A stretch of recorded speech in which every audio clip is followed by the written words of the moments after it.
তুমি আল্লাহকে খুশি করতে যদি চাও, তোমার মা বাবার কাছে দৌড়ায়া যাও, দৌড়ায়া যাও, দৌড়ায়া যাও।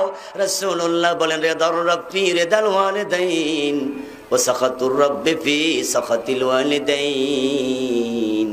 তোমার মা বাবা যদি তোমার উপর খুশি থাকে, তুমি অল্পতেই আল্লাহকে খুশি করে ফেলতে পারবে। তুমি অনেক বেশি নামাজ পড়ে আল্লাহরে খুশি করতে পারবা না। এর কারণ হলো তোমার সে লম্বা সিজদা দেয়ার মাখলুক আছে না নাই? তুমি কত লম্বা সিজদা দিয়া খুশি করবা তোমার রবকে? তুমি কয়টা রোজা রাইখা আল্লাহরে খুশি করবা? আল্লাহর কত মাখলুক আছে দিনের পর দিন খায় না। যেমন ফেরেশতা কখনো খাবারের প্রয়োজনও তাদের নাই, তারা শুধু রোজা রেখে ইবাদত করছে। ও আমার ভাই, তোমার রবকে খুশি করতে চাইলে তুমি কিছু টেকনিক অবলম্বন করো। আল্লাহর রাসূল সাল্লাল্লাহু আলাইহি ওয়াসাল্লাম টেকনিক শিখায়। তুমি তোমার মা বাবার আগে খুশি কইরা লাও, তাহলে আখলিস দীনাকা ইয়াকফিকাল আমালুল কলিল। এবার তুমি ইখলাসের সাথে কাজ শুরু করো, অল্প আমলে তোমাকে নাজাত দিয়ে দেবে। তোমার মা বাবার খুশির উপর রবের খুশি নির্ভর করে। তোমার মা বাবার অসন্তুষ্টির উপরে তোমার আল্লাহর অসন্তুষ্টি নির্ভর করে।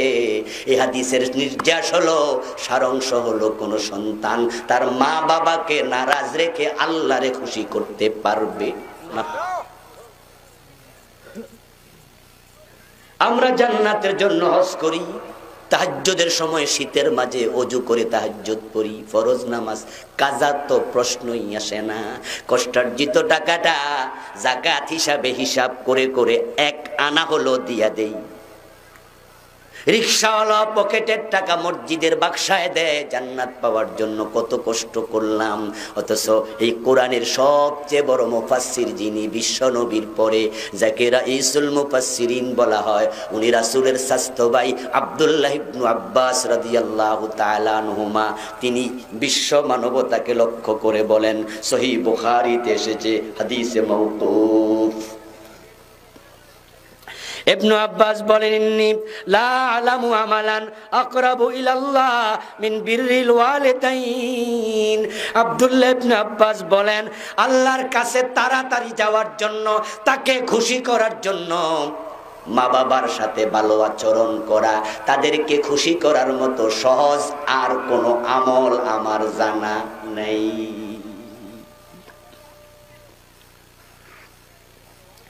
তাদের সাথে ভালো ব্যবহার করলে, তাদেরকে খুশি করলে আল্লাহ যত বেশি তাড়াতাড়ি খুশি হয়। আল্লাহরে খুশি করার জন্য এমন আমল আর একটাও নেই। এই দুইজনকে খুশি করলে জান্নাত পাওয়া যাইবা।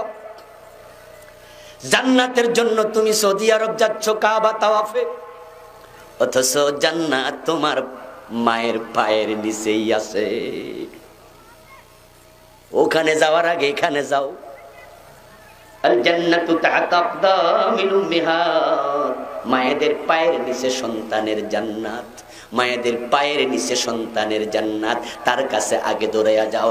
রাসূলুল্লাহ বলেন, আল ওয়ালিদু আওসাতু আবওয়াবিল জান্নাহ, জান্নাতে ঢোকার যত দরজা আছে, বাবা হলো সবচেয়ে বড় দরজা।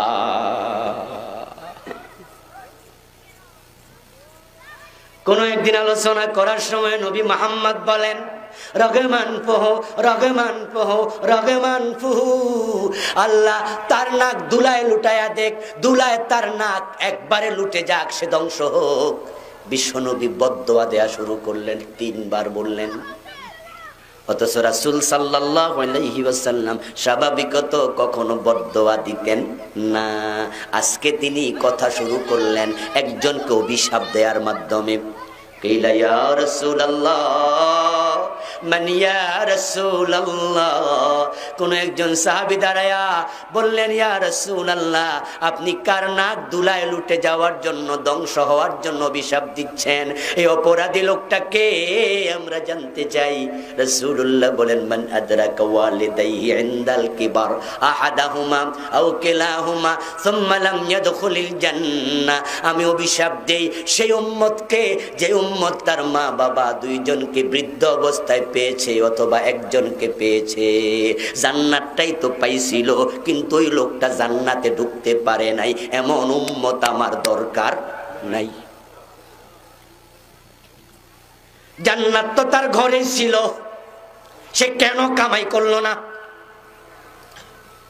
মেরাজে রাসূল গেলেন, আল্লাহ তাআলা রাসূলকে জান্নাত পরিদর্শন করালেন। ক্বালান নবী সাল্লাল্লাহু আলাইহি ওয়াসাল্লাম, দাখালতুল জান্নাহ ওয়া সামি'তু ফিহা কিরাআ। আমি জান্নাত পরিদর্শন করতে গিয়ে দেখি জান্নাতের মাঝে কোরআন তেলাওয়াত করছে মধুর সুরে। আল্লাহর এক বান্দা, আমার কানে তেলাওয়াতের আওয়াজ পৌঁছে গেল। ঈসা নবীর উম্মত হলে পড়তো ইনজিল, মূসা নবীর উম্মত হলে পড়তো তাওরাত।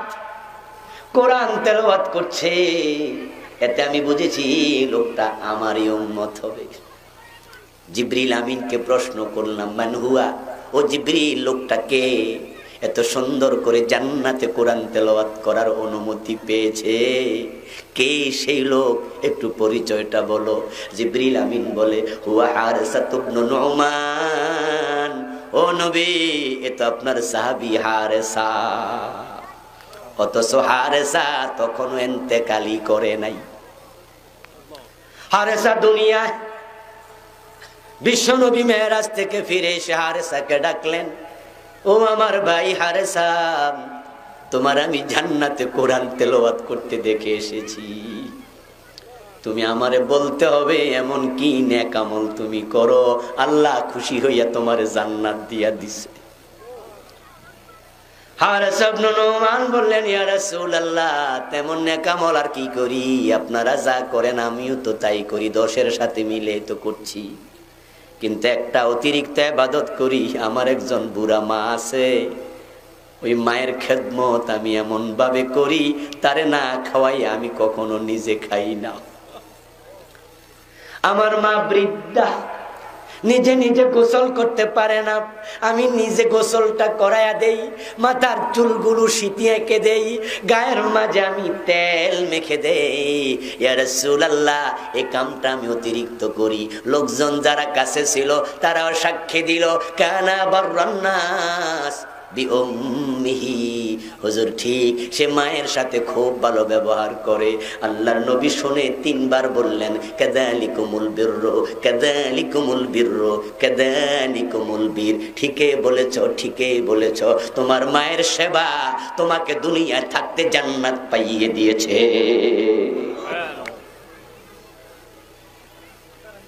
এই মাহফিলের জন্য এসেছেন আপনারা। কেমনে জান্নাতে তাড়াতাড়ি যাওয়া যায়, কিভাবে জান্নাতের পথ পাওয়া যায়, আমি আবুল কালাম আজাদ আপনাদেরকে সেটাই বলছি। দৌড়াইয়া মা বাবার কাছে যান, তাদেরকে খুশি করেন, আল্লাহ খুশি হয়ে যাবে। তারা এমন 2 জন মানুষ যাদের দোয়া আল্লাহ কখনো ফিরাইয়া দেয়। আল্লাহ বলছেন তাদের সাথে ভালো আচরণ করো, ইহসান করো। কিন্তু আমরা আজকে উল্টা পথে চলছি। যুবকদের দিকে তাকালে এখন দেখা যায় বিয়ের আগে মা সারা কিছু বোঝে না, ঢাকায় চাকরি করে, সকালবেলা অফিসে যাওয়ার আগেও মাকে ফোনে কয়, মা যাইতাছি দোয়া কইরো। দুপুর বেলায় খাওয়ার সময়, মা খাইছো নি? রাতের বেলায় ঘুমানোর আগে কয়, মা ঘুমাইতে যাচ্ছি দোয়া করো। বেতনটা পাইতে দেরি, বিকাশে পাঠাইতে দেরি নাই, অ্যাকাউন্টে জমা দিতে দেরি নাই। মা কয়, পাগলা, সব দিয়া দিলে চলবি কেমনে?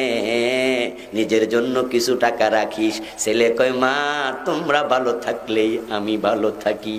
মা পাগল ছেলে, বাবা পাগল ছেলে, মনটা ভরে যায়।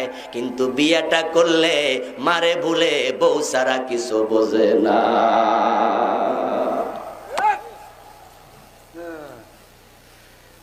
যুবক, তোমাকে বলছি বউকে ভালোবাসা সুন্নাত, কিন্তু মা বাবাকে বাদ দিয়া না। এখন মোবাইলে আর মায়ের মোবাইলে কল আসে না, মা বারবার তাকায় ছেলের ফোন কই, 3 দিন চলে গেছে। মা নিজে কল করে কয়, কিরে বাজান? কয়, মা বড় ব্যস্ত আছি।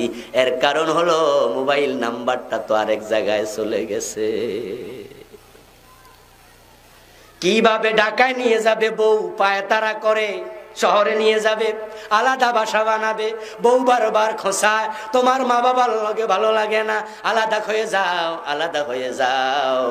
বুড়া বাবা রিক্সা চালায়, ছেলে বাবার খবরটাও নেয় না, এমন ছেলেও আছে না? না,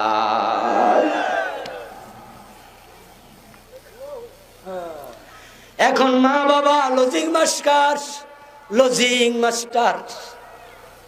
3 ছেলে মা বাবারা নিয়ে বাঘ করে, 10 দিন 10 দিন 10 দিন। 9 দিন যাওয়ার পরে বউয়ে সিগন্যাল দেয়, আম্মা কালকে কিন্তু আমাদের ঘরে খানা শেষ। মা বাবার কলিজাটা তখন ফাইটা যায়। হাইরে, মা কয়, তোরে আমি 9 মাস 10 দিন পেটে ধরছি, কাউরে বাঘ দেই নাই, ভাগাভাগি করি নাই। কত লাথি তুই এই পেটে দিস, এই কষ্টের কথাটারও কাউকে বাগ দেই নাই। তোরে আমি প্রসব করেছি, মৃত্যুর মুখে গিয়েছিলাম, ওই কষ্ট একা সয়েছি, কাউকে বাগ দেই নাই। 2.5 বছর 2 বছর দুধ খাওয়াইছি, কারোরে বাগ দেই নাই। 4 বছর 5 বছর ডাইন হাত বাম হাত দিয়া তোর পায়খানা গুলো মুছছি, ধুইছি, কাউরে বাগ দেই নাই। আজকে তুই আমারে সিগন্যাল দেস, কালকে সময় শেষ।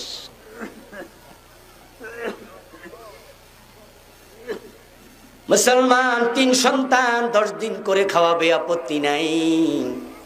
সবাই তো চায় মা বাবারে খাওয়াই একটু দোয়া নেই, কিন্তু আমি তোমাকে বলছি ভাই, তুমি ভাগ করবা না, তুমি ভাগ করবা না।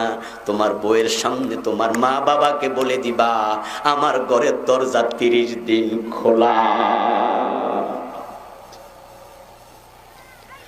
আমার মেজো ভাই, আমার বড় ভাই, যদি তাদের ঘরে আপনারা না খান, তারা মনে কষ্ট পাবে। তাই আমি তাদের ঘরে খাওয়ার সুযোগ আপনাদেরকে দিচ্ছি, তাদেরও হক আছে। কিন্তু আমার ঘর 10 দিন নয়, 30 দিন। বউয়ের সামনে বলে দিতে হবে, আমার মা আমার বাবা এই পাকঘরে তারা ঢুকবে, ডেক্সির পাতিলের ঢাকনা তারা সরাইয়া মনে যেখানে চায় সেখান থেকে খাবে। তুমি কখনো চোখ রঙ্গা করতে পারবা না, ব্রু কুচকাতে পারবা না, ঠোঁট বাঁকা করতে পারবা না। যদি আমার মা বাবা এ বিষয়ে কোনোদিন অভিযোগ করে, তোমাকে আমি ক্ষমা করব না। আল্লাহর পরে আপনার স্ত্রী, আপনার মা বাবাকে প্রাধান্য দেবেন, স্ত্রীকে নয়, স্ত্রীকে নয়। এমন প্রাধান্য দেবেন তারা যেন আপনার কথা শুনে, আপনার কাজ দেখে কলিজা ভরে দোয়া করে, খুশি হয়ে যায়। একজন সাহাবী বিশ্বনবীর নিকট গেলেন। ওনার বাবার একটা অভ্যাস ছিল, বাবা ওনার কাছে বেশি বেশি টাকা চাইতো। দেখা হইলে ক টাকা দেশে। তিনি বিশ্বনবীর কাছে অভিযোগ করলেন, ইন্নালি মালাউ ওয়ালাদা ওয়া কানা বি ইউরিদু আন ইয়াহতাজা ইলা মালি। ইয়া রাসূলুল্লাহ, আমার বাবা আছে, সন্তানও আছে, কিন্তু আমার বাবার অভ্যাস হলো দেখা হইলে কয় টাকা দে। এখন আমি বাবারে কত দিতাম, কখন না দিলে আমি গুনাহগার হব না, আপনি একটা লিমিটেশন দিয়ে দেন, তাহলে আমি অত দিয়া কমু বাবা, তুমি আর পাইবা না। রাসূলুল্লাহ শুনে বলে, ইন্নামা লাকা আনতা ওয়া মালুকা লিআবিক। ও মিয়া, তোমার বাবা তোমার কাছে টাকা খোঁজে, চাইয়া নেই, এটা তার উদারতা। অথচ চাওয়ারই কোনো দরকার নাই, তোমার মানি ব্যাগে হাত দিয়া টাকা নেয়ার অধিকার তার আছে, কারণ তুমি এবং তোমার মাল সবটাই তোমার বাবার। তুমি লিমিটেশন খাইতে আইছো, আমার কাছে কত দিমু? আনতা ওয়া মালুকা লিআবিকা, তুমি তো তোমার বাবার, তুমি করতে আইছো? তুমি তো ল্যাংটা আইছিলা, ল্যাংটা, গায়ে জামাটাও ছিল না, তোমার মা তোমার বাবা তোমারে যত্ন করে করে বড় করছে। যদি তোমার মা তোমার খবর এক রাত না নিত, নিউমোনিয়া হইয়া মইরা যাইতা।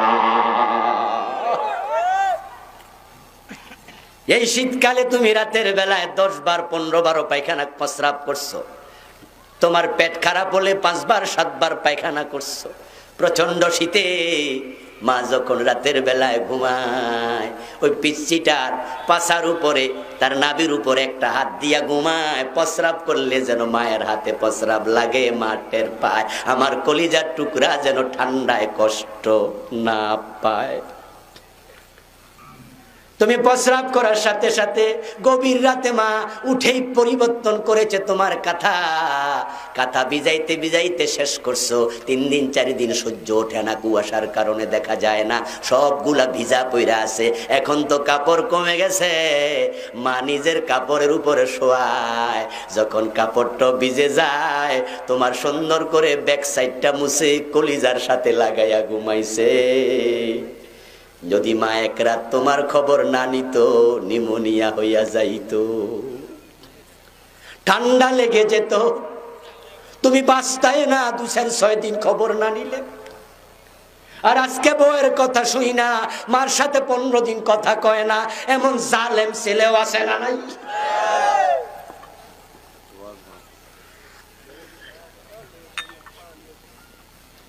মা বাবা এমন মানুষ, তাদের কাছে দৌড়াইয়া যাও, দৌড়াইয়া যাও। একজন সাহাবী বিশ্ব নবীর কাছে এসে বলে, হুজুর আপনার ওয়াজ শুনে আমি বুঝছি। কি বুঝছো? ওদের অনেক হক আমার উপরে আছে। কই জি। তাহলে হুজুর একটু বলুন তো হকটা কি কি? তাহলে একটা তালিকা দেন, আমি ওই তালিকার আলোকে তাদের হক আদায় করতে থাকবো। বিশ্বনবী বলেন, হুমা জান্নাতুকা ওয়া নারুক। সংক্ষেপে বলি, কি হক জানতে আইছো? তারাই তোমার জান্নাত, তারাই তোমার জাহান্নাম। সাহাবী বলে, মা হাক্কুল ওয়ালাদাইন আলা ওয়ালাদিহিমা। হক একটু জানায়া দেন। রাসূল বলে, জানাবো আর কি? খুশি করলে জান্নাত পাইবা, নারাজ করলে জাহান্নামে যাইবা। এবার তুমি বোঝো কেমনে খুশি করবা। ওই মায়ের সাথে বাবার সাথে আল্লাহ বলছে, ফালা তাকুল্লাহুমা উফ। কখনো উফ বলবা না, বিরক্ত হইবা না, কোনো আচরণে কখনো রাগ করবা না। তারা দুজন যখন বুড়ো হয়, বিশেষ করে তখন খেয়াল রেখো, কারণ হলো মানুষ যখন বুড়ো হয় বুঝ তখন কমে যায়। বুড়া মানুষের মন আর ছোট বাচ্চার মন একরকম, অনেক কিছু ভুলে যাবে, বুঝ কমে যাবে। খাইয়া বলবা আবার খাবো, কথা একটা 13 বার জিগাইতে পারে। ওলা তাকুল্লাহুমা উফ। তাদের কোনো আচরণে বিরক্তি প্রকাশ করা যাবে না, উফ শব্দ বলো না। ওয়ালা তানহারহুমা। তাদের দুইজনকে কখনো ধমক দিয়ে কথা বলিও না, বরং তাদের সাথে তখন ওয়াকুল্লাহুমা কাওলান কারীমা। সর্বোত্তম ব্যবহারটা করো, সর্বোত্তম ব্যবহার। হযরত ওমরের ছেলে আব্দুল্লাহ ইবনে ওমর রাদিয়াল্লাহু তাআলা আনহু থেকে বর্ণিত একটি হাদিস শাহেদ। আব্দুল্লাহ ইবনে ওমর রাজুলান ইয়ামানিয়ান ইয়াতুফু বিল বাইত হামালা আম্মাহু ওয়ারাআহু। হযরত ইবনে ওমর দেখেন এক ব্যক্তি তার মাকে তার পিঠের মাঝে লইয়া, কাঁধের মাঝে লইয়া ইয়াতুফু বিল বাইত, কাবা তাওয়াফ করতেছে। ইবনে ওমর একটু আশ্চর্য হইয়া তাকাইছে। বুড়া একটা মহিলারে কাঁধে লইয়া একজন কাবা তাওয়াফ করে। ওই লোকটা ছিল ইয়ামানের মানুষ, রাজুলান ইয়ামানিয়া ইয়াতুফু বিল বাইত হামালা উম্মাহু ওয়ারা যহরি। তাওয়াফ শেষ, এবার সে লোকটা আব্দুল্লাহ ইবনে ওমর রাদিয়াল্লাহু তাআলা আনহুর কাছে আসলো। এসে বলতেছে, ও রাসূলের সাহাবী আব্দুল্লাহ, ওমরের বেটা আব্দুল্লাহ, একটা মাসআলা জিজ্ঞাসা করতে এসেছি। এই হলো আমার মা, বুড়া হইয়া গেছে, উনার শখ উনি হজ করবে, কিন্তু হাঁটার ক্ষমতা তার নাই। মায়ের শখ পূর্ণ করার জন্য আমি ইয়ামান থেকে মারে কাঁধে নিয়ে আইছি। তখন তো গাড়ি ঘোড়া, ঠেলা গাড়িও আমি আরাফায় গেছি, মিনায় গেছি, মুজদালেফায় গেছি, সাফা মারোয়া মারে কান্দে কইরা সব তাওয়াফ করছি, সাই করছি। এখন কাবা তাওয়াফ শেষ, আপনি নিজে তো দেখছেন আমার মা আমার কান্দে। আমি জানতে আসছি আতারানি জাযাইতুহা ক্বালা লা ওয়ালা বিজাফরাতিন ওয়াহিদা। আপনার কাছে মাসালা জানতে চাই, আমার মায়ের যে হক আমার উপরে আছে আমি আদায় করতে পারছি তো? হযরত ইবনে ওমর বলে, না না না, এখনো এক চুমুক দুধের হক আদায় হয় নাই।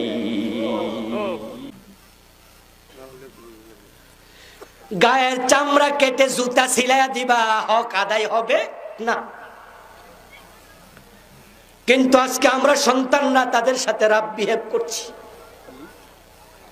বাবা মারে ধমক দিয়ে কথা শেষ হইয়া যাইবা।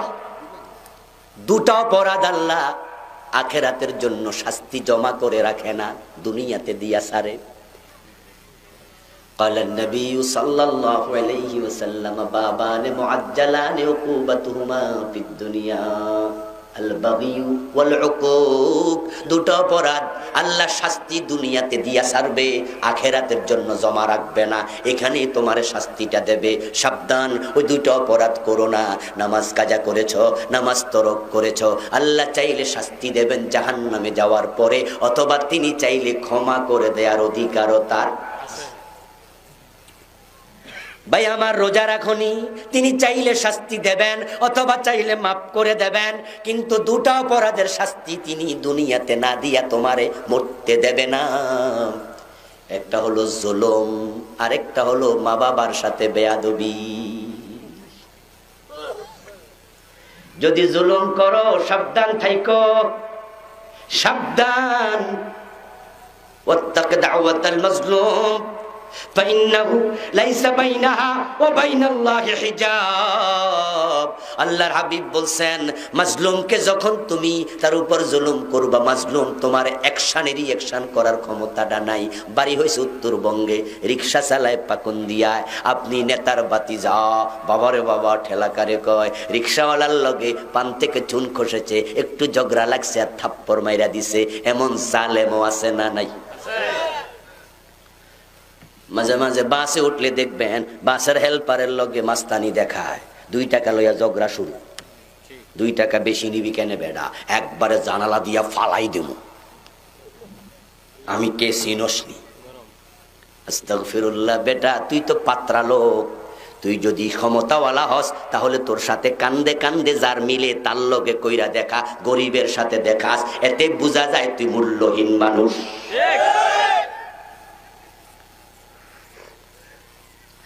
ওই রিক্সাওয়ালার গালে থাপ্পড় লাগাইয়া দিয়া তুমি বাহাদুর বড় লোক সেজেছ, ক্ষমতাওয়ালা।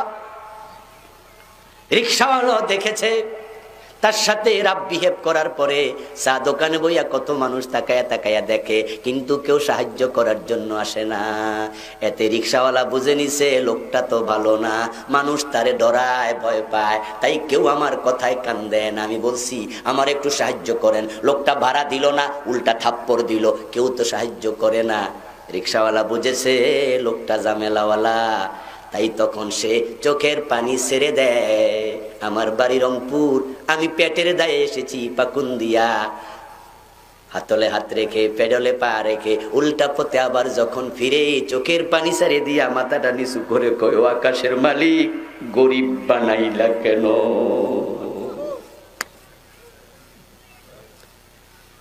আমি তো কষ্ট করে তাকে কান্দে করে টাইনে আনছি, সে তো ভাড়া দিল না, উল্টা থাপ্পড়টা দিল। আমি তো অরিজিনাল ভাড়াটাই চাইছিলাম, গরিব বানাইলা কেন? আমি তো থাপ্পড় ফিরাইয়া দেওয়ার অধিকার নাই, ক্ষমতা নাই, পারলাম তো না, কিন্তু আকাশের মালিক বিচারটা তোমার কাছেই দিলাম। রাসূলুল্লাহ বলেন, সাবধান, ওই বেটার বদদোয়ার মাঝে আর আল্লাহর মাঝে পর্দা থাকে না।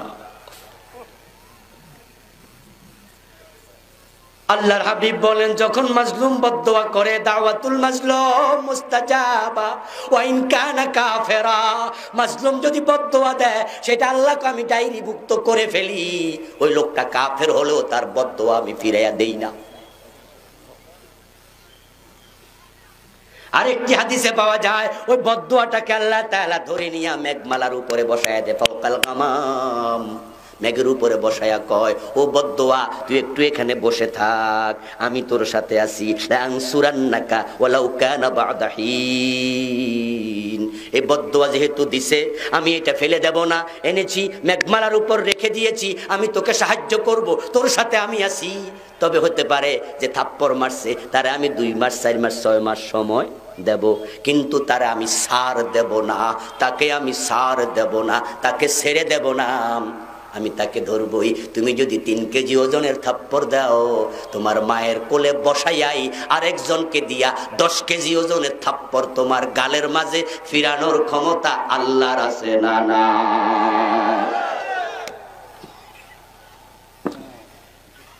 এজন্য জুলুম করতে খুব সাবধান, খুব সাবধান। কারণ আপনি এর সাথে পারছেন, আকাশওয়ালার সাথে পারবেন তো? ওরে বাবা, আপনি রিক্সাওয়ালার সাথে পারছেন, কিন্তু আকাশওয়ালার কাছে আপনি কিচ্ছু না। এমন আছাড় মারবো 70 গজ জমিনের তলায় যাবেন, উঠার সুযোগ আর মিলবে না। জুলুম করবেন না, জুলুম করবেন না। এরপর আমরা তো মানুষ, মাঝে মাঝে কিছু জুলুম হইয়া যায়, মেজাজটা খারাপ হয়ে গেছে, তাই হুজুর বইক্কা দিছি। গরিব মানুষ বাড়ির পাশে থাকে, ঝগড়া লাগছে, কথাবার্তা একটু খারাপ কইছে, আপনার অধিকার ছিল সে যদি আপনার একটা গালি দেয় আপনি চাইলে ক্ষমা করবেন, অথবা বেশির চেয়ে বেশি হইলে একটা ফিরাইতে পারবেন, 2টা করলে জালেম। কথা বলছেন?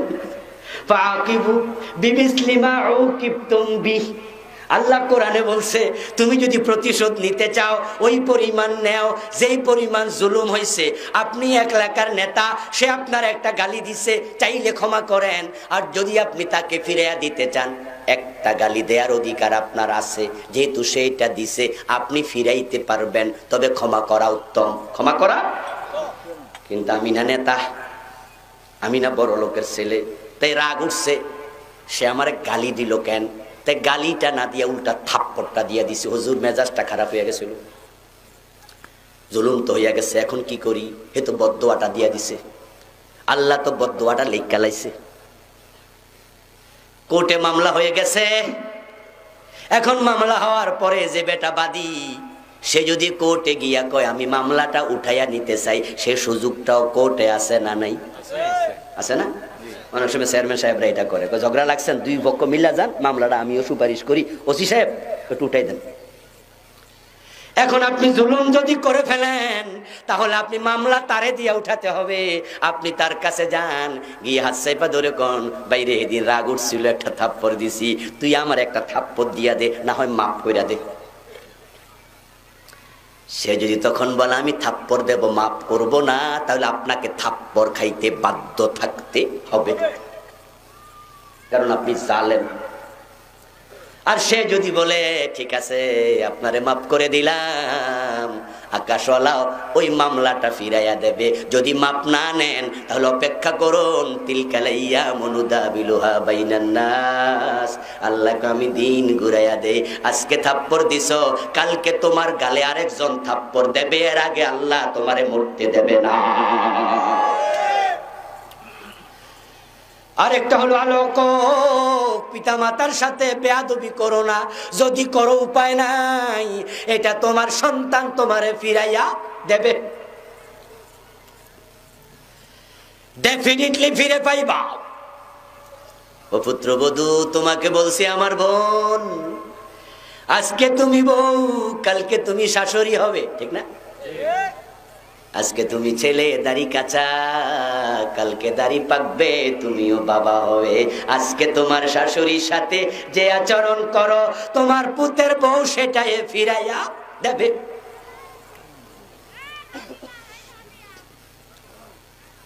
এক বাবারে ধাক্কাইতে ধাক্কাইতে তার ছেলে বাড়ি থেকে বের কইরা কয়েক গজ দূরে নিল, 1-2টা ক্ষেত বাড়ি, ক্ষেতগুলা পার করলো, সামনে একটা বট গাছ, বাবারে আরো ধাক্কাইতে ধাক্কাইতে বট গাছের দিকে নেয়, বাবাও ধাক্কা মারলে যায়, কিন্তু বট গাছ পর্যন্ত যাইয়া বাবা এবার উল্টা ফিরে ধরতাছে, আর যাইতাম না, আর ধাক্কাইবি না।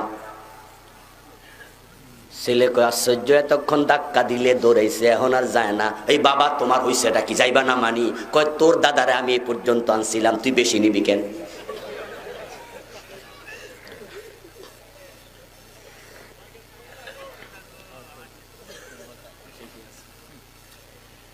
বউয়ের সাথে মিলে না শাশুড়ির, কেমনে মিলবে? বিয়া করার পরে বউদের অভ্যাস হইয়া যায়, মনে করে সংসারটা তো আমারই, মা আবার কেডা? আমার জামাই কামা, মাসে 50,000 টাকা বেতন পায়, আমার জামাই, আমার হাজবেন্ড। কিন্তু মায়ের তো বড় কষ্ট, যখন দেখে একটু লবণ মাটিতে পইরা নষ্ট হয়, তখন মা বউরে কয়, কি গো বৌমা, আমার ফোলা কত কষ্ট কইরা টাকা কামায়, তুই লবণটা নষ্ট করলি। বউ মনে মনে কয়, আমার জামাইয়ের টাকা, বেরিয়ে তো কেটকেট করে। মাঝে মাঝে বলেও দেয় যে আমার সংসার, আমরার সংসার, মা আমনে খাইবেন আর ঘুমাইবেন, এত কথা কইন না। আমার বন্ধু শাশুড়িকে সহ্য করে না, এমন অনেক বৌমা আছে না নাই? অপেক্ষা করো, আল্লাহ দিন ফিরাইয়া দেবে।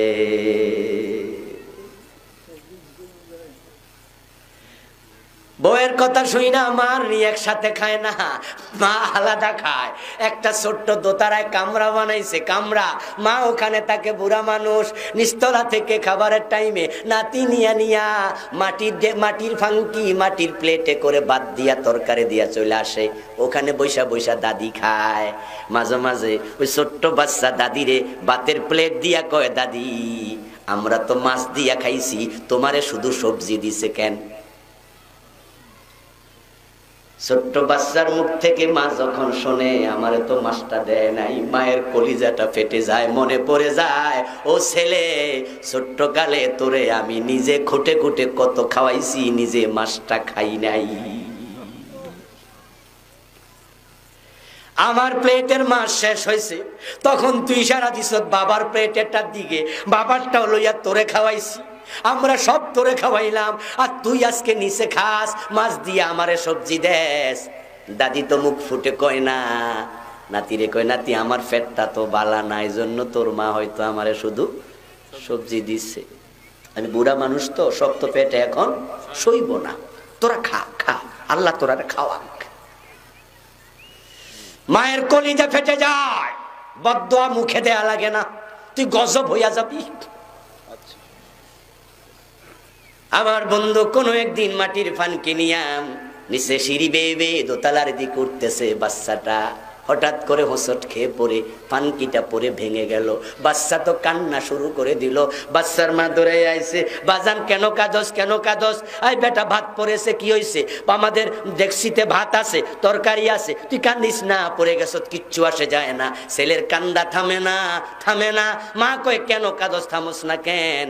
ছেলে কয় মা ভাত তো আছে জানি, তরকারিও আছে জানি, কিন্তু ফেলেরটা যে ভেঙে গেল, তুমি বুড়া হইলে দিমু কোনটা দিয়া?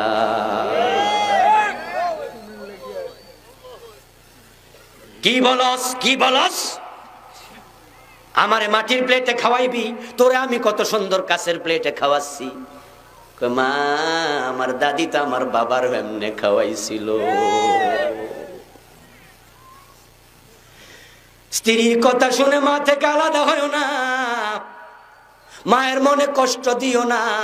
মাকে মায়ের মতো বুঝাইও, বউরে বউয়ের মতো বুঝাইও, কিন্তু মায়ের সাথে সম্পর্ক খারাপ করো না। এমন মা আছে অবুঝ, আসলে মায়ের দোষ বেশি, বউয়ের দোষ নাই। এই অবস্থায় ছেলে কি করবে? মায়ের দোষই বেশি, আসলে বউয়ের দোষ নাই। এমন অনেক শাশুড়ি পাওয়া যায় যারা বৌমারে নিজের মেয়ের মতো মনে করে না, শুধু খোসায়। এমন কিছু শাশুড়ি আছে না? আছে। হ্যাঁ, আমার জামাইটা খুব বালা, খুব বালা, আমার মেয়ের জামাইটা খুব বালা। গল্প করে ননদের সাথে, অন্য অন্য মহিলাদের সাথে, কেমন কেন বালা। আমার মাইয়ার কথা ছাড়া ওড়েও না, বইও না। আমার মেয়ে যা কয় জামাই ঠিক তা শোনে, তবে আমার ছেলেটা খুব খারাপ, বউয়ের কথা শোনে। বুঝলেন? জামাইটা বালা, মাইয়ার কথা শোনে, ছেলেরা খুব খারাপ, বউয়ের কথা শোনে। সকালবেলায় ঘুম থেকে উঠলে পরোটা বানাতে হবে, রুটি বানাতে হবে। বিয়ের দিন থেকে শুরু, বউ নতুন আসছে, আরেক বাড়ির বেট মেয়ে আসছে, মা সাইরা বাপ সাইরা, তার মনটা তো ভালো না। কারণ 18-20 বছর মায়ের আঁচলের তলায় ছিল, কোনোদিন মা রান্না করতো বলে নাই, এত আদর করে মেয়েটারে বড় করছে। বারবার মায়ের মায়াবী চেহারাটা মনে পড়ে যায়। স্বামীর সোহাগের কারণে বাসর রাতে স্বামীর ভালোবাসায় সময় কেটেছে, এর ফাঁকে ফাঁকেও মনে পড়ে যায় আমার মায়ের মায়াবী চোখ। মেয়েটা মনটা বড় খারাপ, মা নাই বাবা নাই কাছে। কিন্তু সকাল বেলায় শাশুড়ি আসছে আদা দরজালের মতো, দরজা ধাক্কা দিয়ে কই, বৌমা এতক্ষণ করে কি করো? যাও যাও রুটি বানাও, তরকারি রান্ধো। বিয়ের দিন থেকে ঝামেলা শুরু। অথচ নিজের মেয়ে যখন বিয়ে দিছে তখন কয় আমার মাইয়ারে দিয়ে 1 সপ্তাহ কোনো কাজ করানো যাবে না। কিন্তু পরের মাইয়ার কি খবর? এমন কিছু শাশুড়িও পাওয়া যায়। আমি ওই শাশুড়িদেরকে বলবো, তুমি আল্লাহর কাছে জালেম হয়ে হাজির হওয়া লাগবে। আল্লাহ বউয়ের জন্য আছে, শাশুড়ির জন্য আছে। অবুজ অবুজ শাশুড়ি। এখন ছেলের জন্য কি হবে? তার মা তো অবুজ, অথবা তার মায়ের চরিত্রটাই এমন। বউ যদি বেশি খায় তাহলে দমক মারে, কম খাইলো দমক মারে, আস্তে হাঁটলো দমক মারে, জোরে হাঁটলো দমক মারে, কথায় কথায় দোষ ধরে। এখন তুমি কি করবা? তুমি তো নিজের চোখে দেখো তোমার মা ভালো মা নয়, ভালো শাশুড়ি হতে পারে নাই। এখন তুমি কি মায়ের সাথে খারাপ আচরণ করবা নাকি? শরীয়তের বিধান হলো তুমি তোমার বউকে বলে দিবা, আমার মা পাগল হলো আমার মা। বউকে আদর করবেন, যত্ন করবেন, বুঝাবেন। তোমার উপর জুলুম হয় আমি দেখতেছি, কিন্তু আমার কাছে আমার মায়ের বিরুদ্ধে বিচার দিও না, দিও না। কারণ যদি আমি আমার মায়ের মনে কষ্ট দেই, মা যদি না বুঝা বদদোয়া দেয়, আল্লাহ আমারে ছাড়বে না। মা এমন এক মানুষ যে না বুঝে বদদোয়া দিল কবুল হয়, অন্যায় করে বদদোয়া দিও কবুল হয়। এমন মানুষ জমিনে আর একজনও নাই। সহিহ বুখারীতে এসেছে, জুরাইজ নামে আল্লাহর এক বান্দা, বনি ইসরাইলের আল্লাহর ওলি ছিল। তাকে বলা হতো মুজাবুদ দাওয়া, দোয়া করতে দেরি কবুল হতে দেরি হয় না। অনেক বড় আলেম আবেদ। একদিন তিনি তার ইবাদত খানায় দরজা লাগাইয়া নামাজে দাঁড়ালো। মা দরজার বাহিরে ডাকলো, জুরাইজ। জুরাইজ নামাজের ভিতরে ভাবে, কি করি, মা তো ডাকছে, আবার নামাজ যদি ভাঙ্গা ফেলি আল্লাহ নারাজ হয়ে যায়। তাই জুরাইজ বলে, না আমার নামাজ আমার মা, আমার নামাজ আমার মা, এরকম ভাবতেছে কি করি। সিদ্ধান্ত নিল নামাজটা সালাম ফিরাইয়া মায়ের সাথে কথা বলবো। নামাজটা শেষ করে দরজা খুলে দেখে মা নাই। মা চলে গেছে বাড়িতে। হযরত জুরাইজ আবার নামাজে দাঁড়ায় গেছে, মনে করলো মায়ের দরকার হলো তো আবার আইবো। নামাজে দাঁড়ানোর পরে আবার মা এসে ডাকে, জুরাইজ। জুরাইজকে এখন আবার কি করি, ঠিক আছে নামাজটা শেষ করি। এরকম 3 বার ঘটেছে। মা 3 বারই এসেছে জুরাইজ নামাজে, মা তো জানে না। মা মনে মনে ভাবে ছেলেটা বেদ্যপ হইয়া গেছে, দরজাটা খোলে না। 3 বার ডাকলাম, তাই একটা বদদোয়া দিয়া দিছে, একজন বেবিচারিণী নারীর চেহারা না দেখে তোর মৃত্যু যেন না হয়। আপনাদের কাছে আমি একটা জিনিস জানতে চাই, জুরাইজ কোনো অপরাধ করছে? জুরাইজ কি অবস্থায় আছে? কথা বলেন না কেন ভাইয়েরা? কি অবস্থায়? মা কি দেখছে? কিন্তু যে আল্লাহ বদদোয়া কবুল করে, আল্লাহ কি দেখে নাই? আল্লাহ তো বদদোয়াটা কবুল না করলেও পারতো, কারণ জুরাইজ তো নামাজে প্রাধান্য দিছে। আল্লাহ তো দেখে। সহিহ বুখারীর riwayat। কিন্তু না না, মায়ের বদদোয়া যদি মা না বুঝেও দেয় আল্লাহ ফিরায় না। জুরাইজ নামাজ শেষ করলো, চলছে ঠিকঠাক মতো। হঠাৎ করে একদিন দেখে তার ইবাদত খানার ভিতরে এক ইয়াং ওম্যান, একটা যুবতী নারী হাজির, বেপরদা অবস্থায়। যেমন আমাদের দেশে চলছে, গত পরশুদিন রাতে তো 31 হয়েছে না, কত লাড়ালাড়ি চলছে। সারি সারি পয়রা পেট পিট দেখায়া কত মেয়ে ঢাকার শহরে রাস্তায় নামছে। ঢাকা শহর না, বাংলাদেশের প্রায় শহরগুলাতে বিজাতীয় সংস্কৃতির চর্চা শুরু হয়ে গেছে জঘন্যভাবে। ওই একটা উদ্ভ্রান্তের মতো নারী ঘরে ঢুকে জোরাইজকে ইশারা দেয়, হাই তালাক, কাছে আসো, আমি এসেছি তোমার কাছে, আমাকে তুমি কাছে নাও। জোরাইজ কই ইন্না লিল্লাহ হারাম ফখরুজি, এটা হারাম, বের হও আমার ঘর থেকে। যুবতী কয় সুফিগিরি দেখাও বুঝি, ঠিক আছে আমিও দেখে নিমু তুমি কত বড় সুফি। এটা বলে যুবতীটা চলে গেল। কয়েক মাস পরে ওই যুবতী একটা বাচ্চা প্রসব করলো। তার পেটের বাচ্চা দুনিয়া আসার পরে লোকজন কয়, এই মাইয়া তোর তো বিয়া হয় নাই, কার সাথে কাম করছস? এই বিবাহ সারা বাচ্চা হয়েছে। মেয়েটা কয়, আমার এই বাচ্চার বাবা হইল জোরাইজ। ওই যে কছিল দেখানিমু তো সুপিগিরি সুরামু। লোকজন শুনে তো মারছে দৌড়, কয় কিরে বেটা টুপি মাথা দিয়ে পাঞ্জাবি গায়ে দিয়ে হাঁটে, আজকে বুঝি তলে তলে এই কাম। লোকজন দৌড়ে যায়, দেখে জোরাইজ তার ঘরে নামাজ পড়তেছে। কিসের নামাজ? জামা টাইনা টাইনা কলারে দইরা বাইর করছে, বাইরো বেটা। জোরাইজ তো কইছি কি হয়েছে? কি হয়েছে বোঝো না, সামনে গেলে বুঝবা, যাও আগে। কয়েকজনে টাইনা দইরা জোরাইজকে নিয়ে গেল ওই মেয়ের সামনে, আর কয়েকজনে তার ইবাদত ঘরটাকে ভাঙ্গা মাটির সাথে মিশাই দিল। পাইছোটা কি ভণ্ডামি করো, নাউজুবিল্লাহ। ওই মেয়ের সামনে হাজির হইয়া জোরাইজ দেখে মেয়েটা ওই বাচ্চাটা কোলে নিয়ে বসে আছে।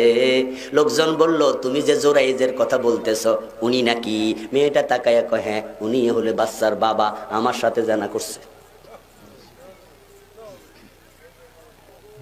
অন্যায়ের সাথে আপোষ না করলে বিনা দোষে মামলা দেয়, এমন ঘটনা বাংলাদেশে আছে না নাই? এটা কি নতুন কিছু? ওইটা ওই জামানায়ও ছিল। ওই মেয়েটার সাথে যদি একমত হয়ে যেত, আকাম করতো, মেয়েটা মামলা দিত না, প্রয়োজনে হালুয়া খাওয়াইতো। হ্যাঁ, ইউসুফ নবী যদি জোলাইখার সাথে গোপনে গোপনে অভিসারে লিপ্ত হতো, জোলাইখা জেল খাটাইতো না, বরং দুধ রোজ করে খাওয়াইতো, আরো শক্তি একটু বেশি হোক। কিন্তু ইউসুফ নবী জোলাইখার সাথে আপোষ, এই জন্য জেল খাটা লাগছে। ঠিক আমরাও তো সেই তরিকার লোক, আমরা তোমাদের সাথে আপোষ করি না, আপোষ করি না অন্যায়ের সাথে, জুলমের সাথে, বিজাতীয় সংস্কৃতির সাথে, ব্রিটিশ আইনের সাথে। আমরা কোরআনের কথা বলি, তাই তোমরা বিনা দোষে মামলা দাও, জেলে দাও, আমরা হতাশ হব না। ইউসুফের মতো প্রয়োজনে জেল খাটবো, অন্যায়ের সাথে আপোষ করব না।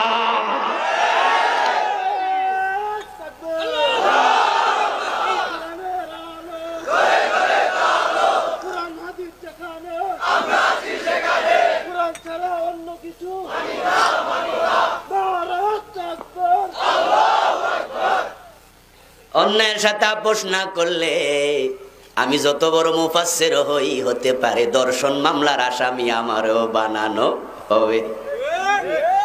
বাড়ি ঘর ফোরাইছি কইয়া জেলে দিয়া দিব। আসলে বাস্তবতা এটা নয়।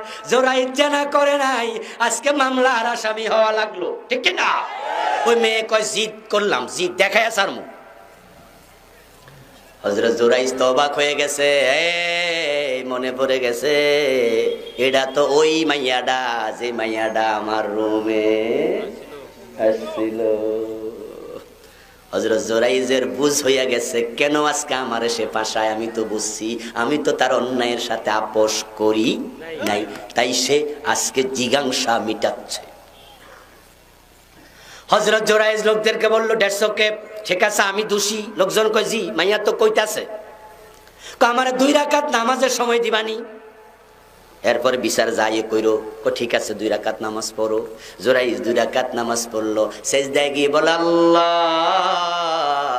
আমি অসহায়, কিন্তু তোমার তো ক্ষমতার অভাব নাই, আমার এই অভিযোগ থেকে তুমি বাঁচাও। 2 রাকাত নামাজ শেষ করে সালাম ফিরাইয়া হযরত জোরাইজ এবার মহিলাটার কাছে আরো আগাইলো।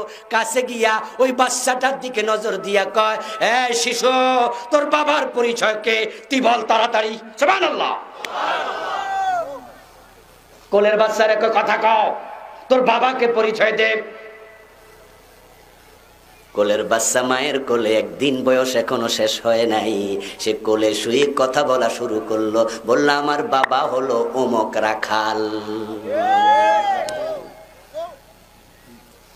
লোকজন তো আশ্চর্য, কি 4-5 ঘন্টার বাচ্চা কথা কয়? এই জাতীয় ঘটনা তো জীবনেও ঘটে নাই। হাদিসটা সহিহ বুখারীর। আমি কিসসা কই অভ্যস্ত নই, বানায়া বানায়া কিসসা বলার অভ্যাস আমার। মাঝে মাঝে উদাহরণ দিয়ে 2-1টা, কিন্তু কিসসা যখন বলি তখন এগুলো অথেন্টিক হওয়া লাগবে। কোরআন হাদিসে অসংখ্য কিসসা আছে না, বাইরে যাওয়া দরকার কি? সেই বুখারীর riwayat। এবার লোকজন বলতেছে রাখালটারে ধরে আন। লোকজন ধরে গেল, রাখালটাকে ধরে আনলো, ধরে এনে মেয়েটার সামনে রাখলো, রেখা কয় এ মেয়ের সাথে তুই জানা করছ? রাখালটা মাথা নত কইরা কয় একবার করছি। এবার তারা মেয়েটাকে লাঠি নিয়ে ধরলো, তোরে পিটাইয়া চামড়া তুইলা লামু, তুই দোষ দিলি কেন? জোরাইজের জেনা করলি কার সাথে, দোষ দিলি কার সাথে? মেয়েটা তখন কয় বেডার ঘরে একদিন গেছিলাম, বেডা জায়গা দেয় নাই, তাই জিদ উঠছিল, চাইছিলাম জিদটা মিটাইতাম, কিন্তু পারলাম তো না।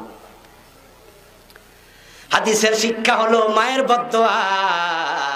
মা বলছে জেনাকারী নারীর চেহারা না দেখে তোর মৃত্যু যেন না হয়, তাই একটা জেনাকারীর চেহারা আল্লাহ দেখাইয়া বদদোয়ার রেজাল্ট দিয়ে দিছে। এতে বোঝা যায় মা বাবার বদদোয়া না বুঝে দুলেও আল্লাহ ছাড়ে না। আল্লাহর হাবিব হাদিসটা বলে আমাদেরকে বুঝায় কোনোভাবে কখনো মা বাবার মনে কষ্ট দেয়া যাবে না, কোনোভাবেই না, বরং খুশি করে ফেলো। তারা এমন দুজন মানুষ যাদেরকে খুশি করতে লাখ লাখ টাকা লাগে না, কোটি কোটি টাকা লাগে না। আমি আবুল কালাম আজাদ, আমারে আপনি যতই বড় হুজুর মনে করেন, আমারে খুশি করা খুব জটিল, পীরকে খুশি করা খুব জটিল। কি দিয়ে খুশি করবেন? দাওয়াত দিয়া 30 পদের তরকারি খাওয়াইবেন। আপনি মনে মনে ভাবছেন বাবারে আজকে কবুতর খাওয়াইছি, রোস্ট খাওয়াইছি। যেমন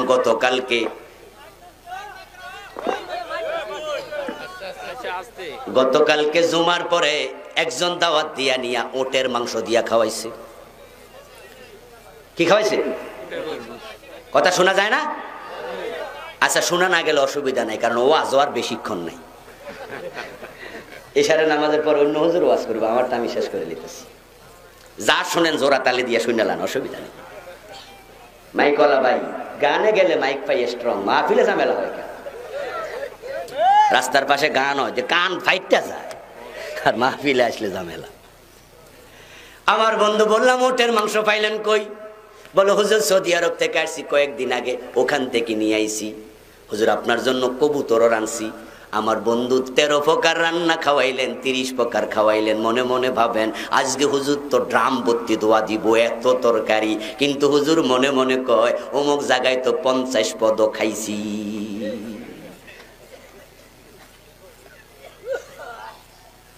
আপনি আমার মাহফিলে দাওয়াত দিয়ে হাদিয়া দিবেন, 1 লাখ টাকা দিয়ে দিলেন। বাবারে 1 লাখ টাকা মাহফিল কয় কি? একদিনের মাহফিলে 1 লাখ দিচ্ছেন। মনে মনে কোন বাহ, আজকে হুজুরের যা দোয়া আছে সবটি তো আমারে দিব। কিন্তু আমি মনে মনে কই কোম্পানিগঞ্জ নোয়াখালীর মাহফিলে তো 1,20,000ও দিছে। পীরকে খুশি করা সহজ নয়। আপনি যা দিচ্ছেন তার চেয়ে বেশি দেয়ার মুরিদ আছে। হুজুরকে খুশি করা সহজ নয়। আপনি যা খাওয়াইছেন তার চেয়ে বেশি খাওয়ানোর লোক আছে। কিন্তু আপনার মা, আপনার বাবা, ওই দুজনকে খুশি করা এত সহজ। মা পান খাইয়া অভ্যাস আছে, প্রতিদিন আপনি 1 খিলি 2 খিলি 5 খিলি পান কিনে দেন। যদি কোনোদিন 1 বিড়া কিনা দেন, মা পানের দিকে তাকাইয়া এত বড় হাসি দেবে, ওই হাসির দাম কোটি টাকার চেয়েও বেশি। আপনি বছরে 3টা কাপড় দেন, কোন বছরে 5টা দিয়ে দিছেন, 2টা বেশি পাইয়া মা এত খুশি, কলিজা ভৈরা দোয়া করতেছে। ফিরে পারে, নাও হতে পারে। আবুল কালাম আজাদের দোয়া আপনার জন্য কবুল হতেও পারে, নাও হতে পারে। কিন্তু আপনার পাগলি মা, আপনার বাবার দোয়া আল্লাহ ফিরায় না। তাদেরকে খুশি করা সহজ। বাজার থেকে যত মাছ আনবেন, বড় মাছ বাজার থেকে আপেল আঙ্গুর আনবেন, ফ্রুটস আনবেন, আপনি আপনার মায়ের হাতে দেবেন, সন্তানের হাতে নয়, স্ত্রীর হাতে নয়, দিবেন মায়ের হাতে, দিবেন বাবার হাতে, দিয়া বলবেন মা তোমার নাতি নাতকুরকে নিয়ে খাইও, মায়ের কলিজাটা এত বড় হয়ে যাবে। কিন্তু বাজার থেকে আঙ্গুর আনছেন, রাতের 1টা বাজে আইছেন, আঙ্গুর গুলো লুকাইয়া পকেটের ভিতরে ঢুকাইয়া, মা বাবা যেন না বোঝে, কম আনছি তো আমার ফুতে খাক, আমার ফুতে খাক। ফোলা কিন্তু রাইতে খাইয়া সকাল বেলায় কইয়া দিব, কই দিব না। এতে সকালে দাদার সাথে গল্প করতে, দাদির সাথে গল্প করতে আসল কথা দিব ফাঁস কইরা। যখনই মা শুনবে, মায়ের কলিজাটা ফেটে যাবে, তুই বুঝি আমারে বিশ্বাস করলি না, আমারে দিলে আমি সব খাইতাম নি, আমি কি আমার নাতিরে খাওয়াইতাম না? এই জন্য আপনারা চার আচরণে কোনো ভাবে মা বাবা কষ্ট পায় এমন কোনো কাজ করা যাবে না, বরং উসিলা ধরে ধরে শুধু খুশি করেন, শুধু খুশি করেন। তাদেরকে খুশি করতে বেশি কিছু লাগবে না, শুধু টেকনিক অবলম্বন করা লাগবে। আলহামদুলিল্লাহ, আলহামদুলিল্লাহ, যাদের উপরে তাদের মা বাবা খুশি, তারাই জীবনে উন্নতি করে, তারাই জীবনে উন্নতি করে, তারাই জীবনে ভালো থাকে, তারাই দুনিয়া আখিরাতে কল্যাণ পায়। উদাহরণ আছে বুড়ি বুড়ি বুড়ি বুড়ি। আপনি ভালো করতে চান, তাদেরকে খুশি করাইয়া ফেলেন, মনে কষ্ট দেবেন না। এখন যাদের মা বাবা মরে গেছে তারা করবে কি? হুজুর মনে তো কষ্ট দিয়া রাখছি, এখন মাপসামু কেমনে? যারা আজকে মা বাবা এখনো জীবিত আছে তারা যাইয়া পায়ে পড়বেন, মাপ চাইবেন, আজ থেকে খুশি করবেন। কিন্তু যাদেরটা মরে গেছে তাদের কাম কি? রাসূলুল্লাহকে এক সাহাবী প্রশ্ন করলেন, হাল বাকিয়া লিওয়ালিদাইয়া আবাররুহুমা বাদা মাউতিহিমা, ইয়া রাসূলুল্লাহ, মা বাবা মরে গেছে, এখন তাদের সাথে ভালো ব্যবহার কেমনে করব, ইহসান কেমনে করব? তাদের সাথে ভালো ব্যবহার তো আগে করি নাই। রাসূল বলেন রাস্তা আছে, আসসালাতু আলাইহিমা ওয়াল তাদের জন্য বেশি বেশি দোয়া করবা, তাদের জন্য আল্লাহর কাছে ক্ষমা বেশি বেশি চাইবা, আল্লাহ মেসেজটা কবরে পৌঁছাইয়া দেবে। এই জন্য যাদের মা বাবা নাই, বেশি বেশি দোয়া। আয়াতের শেষে আল্লাহ তাআলা বলেন দোয়া হবে সবচেয়ে বেশি যেটা, সেটা হলো আমার সাথে পড়ুন, রব্বিরহামহুমা কামা রব্বায়ানি সগীরা।